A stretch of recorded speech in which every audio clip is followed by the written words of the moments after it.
Well, now we're going to get a chance to actually walk around the plane with Buzz Carpenter, who actually flew it. Now, this nose cone comes off, doesn't it? It's actually three noses.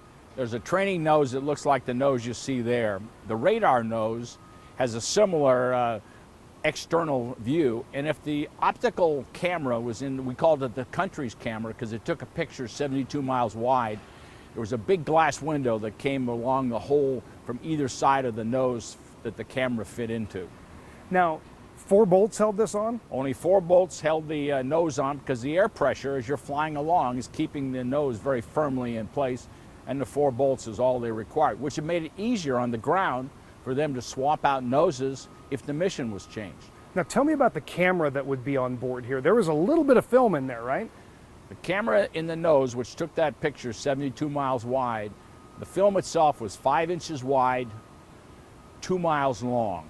So when you landed and the photo maintenance people took it down, they had quite a job because they had to take the nose and the film back to the photo lab, cut it into 500-foot lengths, put on cotton surgical gloves, go the whole length of the film to make sure there's no cuts or tears, and then put it in for processing. So it wasn't a very fast process to get the pictures back to somebody on the ground to actually look at. That's correct, and that's part of the reason this airplane was retired, because it took a while, hours, sometimes measured in days, to get the information that had been requested to the people who had requested it. Now there are some little blisters that you see, little bumps along the airplane in different spots. Tell me about those. The little blisters on the nose of the aircraft look forward, and they're looking for air-to-air and surface-to-air radars. The blisters on the bottom and some other hidden antennas, if they launched a missile at us, they would then come in and start a jamming process, which basically denied the missile that had been fired at us any update information. So typically the missile went stupid. We had a couple hundred missiles fired at us. I personally never had one. The closest missile to the airplane was about 1.5 miles in trail behind us. And was that because the plane was that much faster than the missiles, or because of the jamming as well? A combination. You're at 85,000 feet. You're hard to see on radar. You're traveling at almost 2,200 miles an hour. Very difficult target to intercept. Now I notice you've got a pin on your lapel. Can you tell me about that? When you had your first Mach 3 flight, they met you and they gave you one of these pins that Lockheed had created. When you'd flown 300 hours, you got a second pin. When you flew 600 hours, you had another pin that had 600 hours on it. There were about 19 people that made it to 900 hours. I never got that high, and we had, I think, 3 people that had over 1,000 hours, but that was pretty unusual. Now the cockpit on this, when you see the inside of it, it doesn't really look like a modern day cockpit, does it? It wasn't. It was basically a late 50s, like an F-4 cockpit or fighters of that time.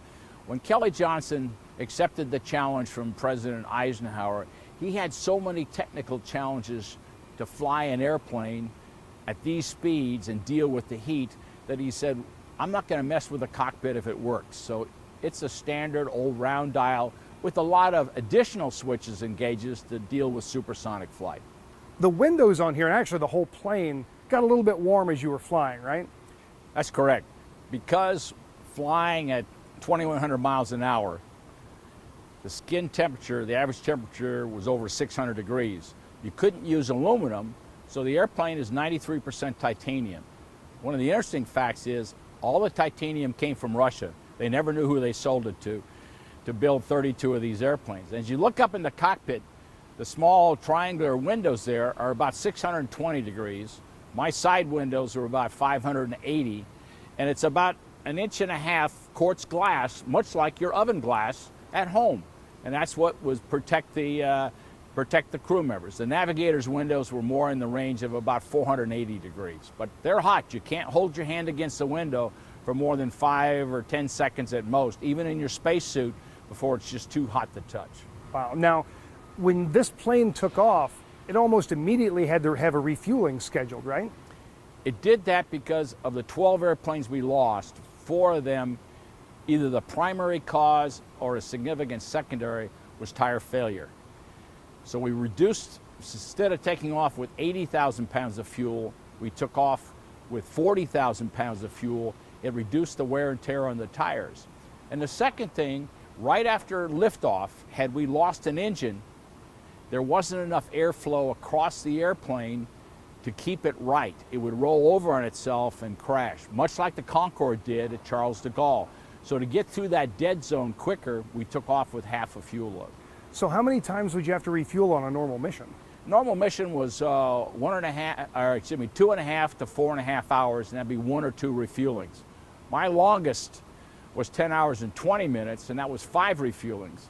When these airplanes during the Arab-Israeli War flew from the East Coast into the Middle East and back for the president, it was anywhere from 5 to 6 refuelings. Every 2 hours, you had to come down and either refuel at 25,000 feet or you had to come into land. Now, there's a little Star Wars connection here. Can you tell me about that? When I give tours, I talk to the kids. We have an R2-D2 on this platform. From the British, we were able to get a very sophisticated system. Now, this is in the 60s, that you would upload all the information about the mission, tell the airplane exactly where it was on the face of the earth. We would start the engines. When we taxied out of the hangar, there's a sensor on the back of the airplane, a glass eye, that looks through the blue sky and locks on the stars. We guaranteed the president anywhere in the world traveling at 2,200 miles an hour within 300 feet. This is long before GPS. We were not dependent on ground information to verify our position. And it's basically in the same spot that R2-D2 rode in their spaceship. That's exactly right. Well, we've moved a lot closer to the plane, and as you get closer, you can see there are some pretty significant gaps here. Can you tell us about those?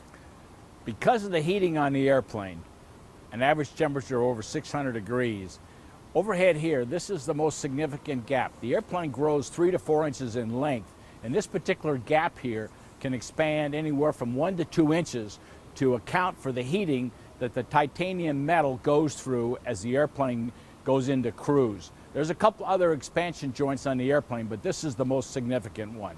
And the airplane grows 1 to 2 inches in width also because of the heating. Inside the engine, because heated the core of the engine to 2,000 degrees and the afterburner to 3,200 degrees, the engine actually grows 6 inches in length and a couple inches in width to accommodate this tremendous heating that it sustains for an hour and a half at a time. How hot would the outside of the plane get? The outside of the airplane, the coolest part was about 450 degrees. The hottest part of the exterior of the airplane was over 1,200 degrees. And this plane wasn't designed with the software and everything that we have today, was it? It was not. And some of you may or may not have seen these before. This is the last major airplane built in the United States using a slide rule, both the aircraft and the engine.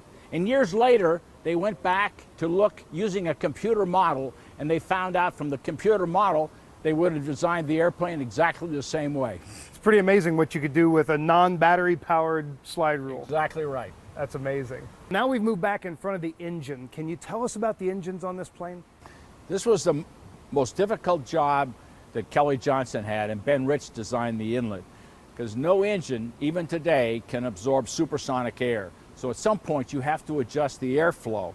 And the purpose of the spike here is that this is a subsonic position.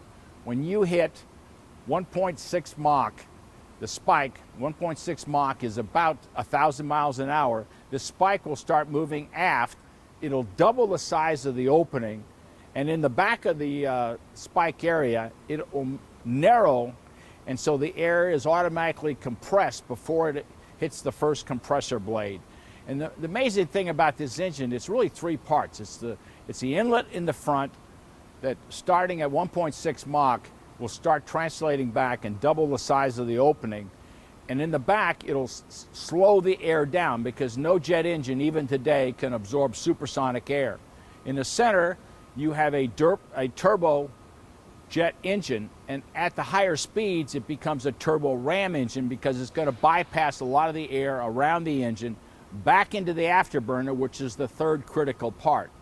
This is the only inlet engine afterburner combination in the world that the faster we went, the less fuel we burned, because it became more like a ramjet. At 2,100 miles an hour, 80-some% of the thrust came from the ram thrust per se. Now, this plane would make a pretty impressive sonic boom. We called it the sound of freedom. And 2 points off this airplane, a shock would come off, and about 45 seconds behind the airplane, much like the space shuttle, it has the same configuration. Can you imagine that sometimes we were tasked by the State Department to overfly heads of state? The 3 nights before we invaded Panama, an SR-71 visited Panama to fly over his house to kind of remind him it's time to leave. The forces are on the way. One of the most interesting stories that we just found out about, in March of this year, the Smithsonian released a video that talked about the secret spies of Hanoi. And it turns out 3 SR-71s were tasked to overfly Hanoi out of Japan and cross almost simultaneously.